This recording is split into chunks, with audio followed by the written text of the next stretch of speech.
Kochi metro പദ്ധതി അട്ടിമറിക്കാൻ മുൻ എംഡിയുടെ ശ്രമം. ഇ ശ്രീധരനെതിരെ ടോം ജോസ് സിഎജിക്ക് കത്തയച്ചു. ടോം ജോസിനെതിരെ നടപടി വേണമെന്ന ആര്യാടന്റെ ആവശ്യം മുഖ്യമന്ത്രി നിരാകരിച്ചു.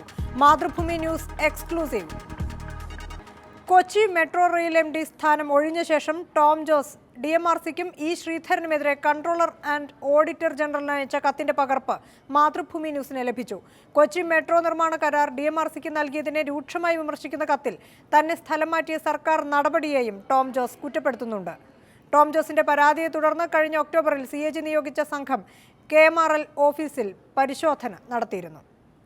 സർക്കാരിനെ മറികടന്ന് DMRCക്കും ഇ ശ്രീധരനുമെതിരെ കേന്ദ്ര നഗരവികസന മന്ത്രാലയത്തിന് കത്തെഴുതി വിവാദമായതിനു പിന്നാലെയാണ് ടോം ജോസ് എഴുതിയ മറ്റൊരു കത്തും പുറത്തുവരുന്നത്. കഴിഞ്ഞ വർഷം ഓഗസ്റ്റ് 20-ന്, അതായത് KMRL MD സ്ഥാനത്ത് നിന്ന് നീക്കം ചെയ്യപ്പെട്ടതിന് ശേഷം കൺട്രോളർ ആൻഡ് ഓഡിറ്റർ ജനറലായിരുന്ന വിനോദ് റായ്ക്ക് ടോം ജോസ് എഴുതിയ കത്താണിത്. കഴിഞ്ഞ ഒരു വർഷമായി KMRL MD ആയി പ്രവർത്തിച്ചു വന്ന തന്നെ അകാരണമായി സർക്കാർ സ്ഥലം മാറ്റിയെന്ന് ടോം ജോസ് CAGയോട് പരാതിപ്പെടുന്നു. DMRCക്ക് കൊച്ചി മെട്രോ പദ്ധതി നൽകുന്നതുമായി ബന്ധപ്പെട്ട് വിട്ടുവീഴ്ചയില്ലാത്ത സമീപനം സ്വീകരിച്ചുകൊണ്ടാണ് തൻ്റെ സ്ഥാനമാറ്റമെന്നും ടോം ജോസ് വിനോദ് റായ്ക്ക് അയച്ച കത്തിൽ പറയുന്നു. ഈ കത്തിനൊപ്പം DMRCക്കും ഇ ശ്രീധരനുമെതിരെ രൂക്ഷ വിമർശനങ്ങളടങ്ങിയ വിശദമായ 5 പേജുള്ള നോട്ടും ടോം ജോസ് CAGക്ക് അയച്ചിരുന്നു. DMRCക്ക് കരാർ നൽകിയത് വ്യക്തമായ പഠനങ്ങളില്ലാതെയാണെന്നും വ്യവസ്ഥകൾ ലംഘിച്ചാണെന്നും ടോം ജോസ് കത്തിൽ പറയുന്നു. വ്യക്തമായ വ്യവസ്ഥകളില്ലാതെ പദ്ധതി നടത്തിപ്പ് തരണമെന്നാവശ്യപ്പെട്ട് ഇ ശ്രീധരൻ തന്നെ സമ്മർദ്ദം ചെലുത്തിയിരുന്നു. കൊച്ചി മെട്രോയ്ക്ക് വേണ്ടി ടെൻഡർ വിളിക്കാൻ KMRL തീരുമാനിച്ചപ്പോൾ അതിനെതിരെ ഇ ശ്രീധരൻ ദില്ലിയിൽ വെച്ച് വാർത്താസമ്മേളനം നടത്തി. ഇത് ഒട്ടേറെ തെറ്റിദ്ധാരണകൾക്കിടയാക്കിയെന്നും ഒടുവിൽ ശ്രീധരന്റെ വാദങ്ങളെ ന്യായീകരിക്കാൻ മുഖ്യമന്ത്രി നിർബന്ധിതനാകുകയായിരുന്നുവെന്നും ടോം ജോസ് പറയുന്നു. കൂടാതെ DMRC കൊച്ചി മെട്രോയ്ക്ക് വേണ്ടി ശുപാർശ ചെയ്ത സാങ്കേതികവിദ്യ മുതൽ സ്റ്റേഷനുകളുടെ പാർക്കിംഗ് ഏരിയ വരെയുള്ള മിക്ക നിർദ്ദേശങ്ങളെയും ടോം ജോസ് കത്തിൽ വിമർശിക്കുന്നുണ്ട്.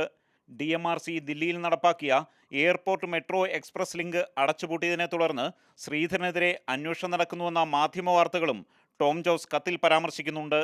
ചുമതല ഒഴിഞ്ഞ ശേഷം ടോം ജോസ് CAGക്ക് എഴുതിയ കത്തിന്റെ വിശദാംശങ്ങൾ വ്യക്തമാക്കാൻ ചീഫ് സെക്രട്ടറി ഇപ്പോഴത്തെ KMRL MD ഏലിയാസ് ജോർജിനോട് ആവശ്യപ്പെട്ടിരുന്നു. ഇതനുസരിച്ച് കഴിഞ്ഞ മാസം 1-ന് ഏലിയാസ് ജോർജ് ചീഫ് സെക്രട്ടറിക്ക് നൽകിയ ഈ മറുപടിയിലാണ് ടോം ജോസ് നൽകിയ പരാതിയുടെ അടിസ്ഥാനത്തിൽ CAGയുടെ ഓഡിറ്റിംഗ് വിഭാഗം KMRL ഓഫീസിൽ പരിശോധന നടത്തിയ കാര്യം വ്യക്തമാക്കുന്നത്. ഈ പരിശോധന ടോം ജോസിന്റെ പരാതിയുടെ അടിസ്ഥാനത്തിലാണെന്നും ഏലിയാസ് ജോർജ് നൽകിയ മറുപടിയിൽ വ്യക്തമാക്കിയിരുന്നു. കൊച്ചിയിൽ നിന്നും ബിജു പങ്കജ്, മാതൃഭൂമി ന്യൂസ്.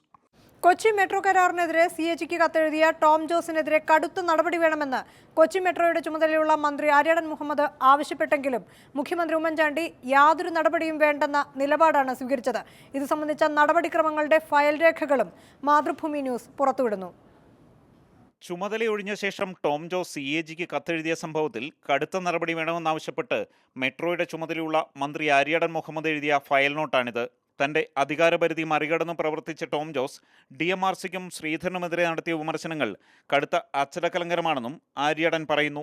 CAGക്ക് എഴുതിയ കത്തിലെ ചില പരാമർശങ്ങൾ ഭാവിയിൽ കൊച്ചി മെട്രോയ്ക്ക് ഓഡിറ്റിംഗ് പ്രശ്നങ്ങളുണ്ടാക്കുമെന്നും ആര്യാടൻ മുഹമ്മദ് ചൂണ്ടിക്കാട്ടുന്നു.